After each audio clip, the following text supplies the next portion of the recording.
Hey everyone, welcome back. I wanted to have a quick conversation with you all about the handling of classified materials. This topic has come back to the forefront of the news as it was discovered that there were a small amount of classified documents at a think tank that was run by Joe Biden as well as at one of his residences. Of course, Donald Trump is also dealing with a criminal investigation into the storage of a large number of classified records at his Mar-A-Lago estate. Now, I'm not going to compare these two cases as they are almost entirely different. If you guys want to see me break down all of the different differences and go deeply into the legal aspects of both cases, leave me a comment and I can make that video. But in this video, I want to talk about the one thing that they do have in common, and that's that both of the sets of classified documents seem to have left government control during the transition from one presidential administration to another. And I don't hear anybody talking about this particular similarity, and I think that this really shows a gap in our national security apparatus that is worth exploring. So, in this video, I'm going to talk about two different ways that these documents might leave an administration, and how we could put policies in place in order to prevent these documents from ending up in places that they're not supposed to be. Let's start with the more innocent of the two options, which is that the documents are removed purely on accident. If you've ever moved apartments or houses, you know that the packing always starts very nice and ordered with all the boxes being labeled with their contents so you know exactly where everything is so that you can unpack it more easily when you get to your new place. And then, of course, by the end of it, you're like, just shove it in a box, I don't care, as long as it fits, we'll deal with it later. And then, when you get to your new place, you're like, oh, where did that thing go that I needed? And there's just some stuff you forget about, that box gets put up in the attic, and you don't think about it for, God knows, 5-10 years. Until you're ready to move again sometimes.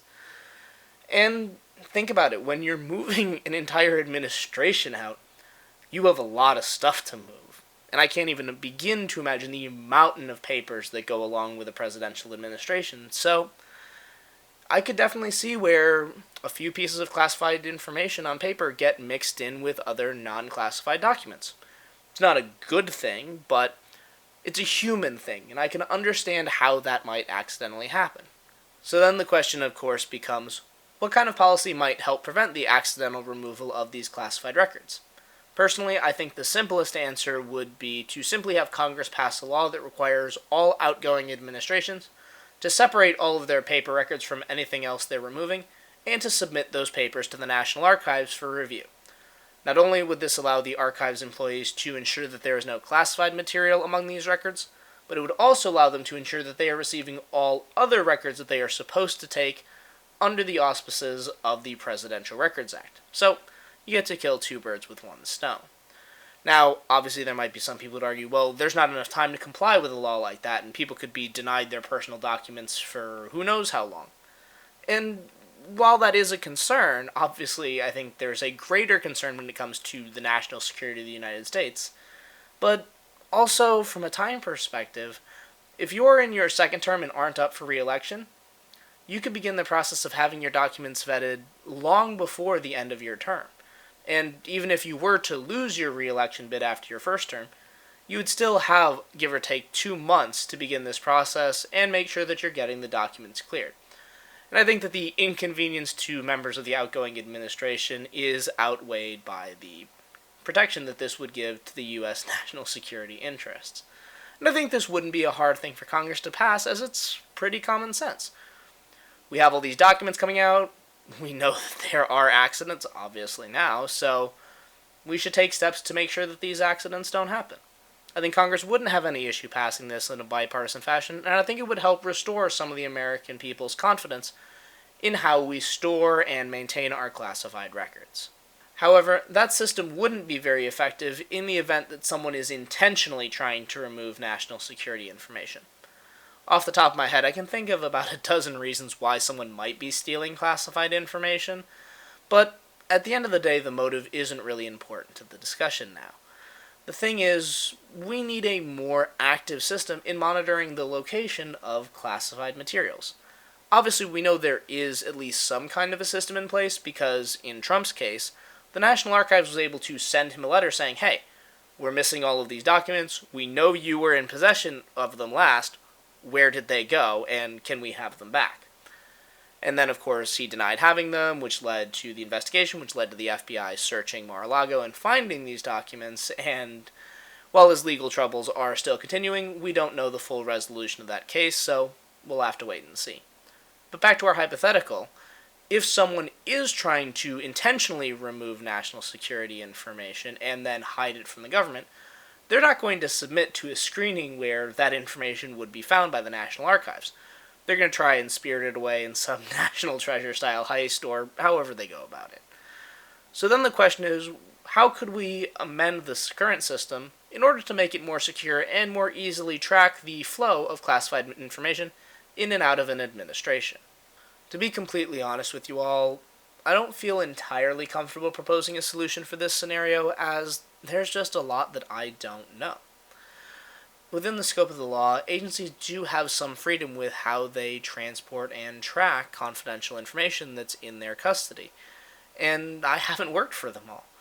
I handled some confidential information when I was at the academy, and I spent some of my career working for the Department of Justice, so I am familiar with how they choose to operate with their classified information, but there are so many other agencies that have their own protocols that I'm just not aware of, so recommending specific changes is a little more difficult.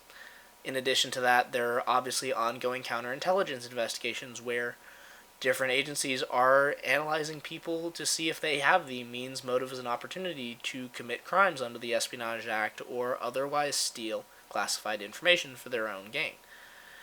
And again, counterintelligence is really not one of my areas of specialty. I have some people that I've talked to about it over the years, but it's not really something that I specialize in. However, if I was going to propose anything at all and kind of just a loose framework for a solution, I bounce back to the hand receipts that I used at the academy. These were simple inventory sheets that essentially listed a bunch of equipment that, let's say, I'm the person who has it originally, I'm giving it to Sergeant Johnson, we'll say. I would sign at the bottom and say, okay, I am transferring these rifles to Sergeant Johnson. He would sign to say that he received them, and that way, if anyone comes asking me about the rifles, I can show them the receipt and say, hey, this is with Sergeant Johnson, I don't have them anymore. And everyone knows who's responsible for what. And I think a similar system could be proposed for classified information.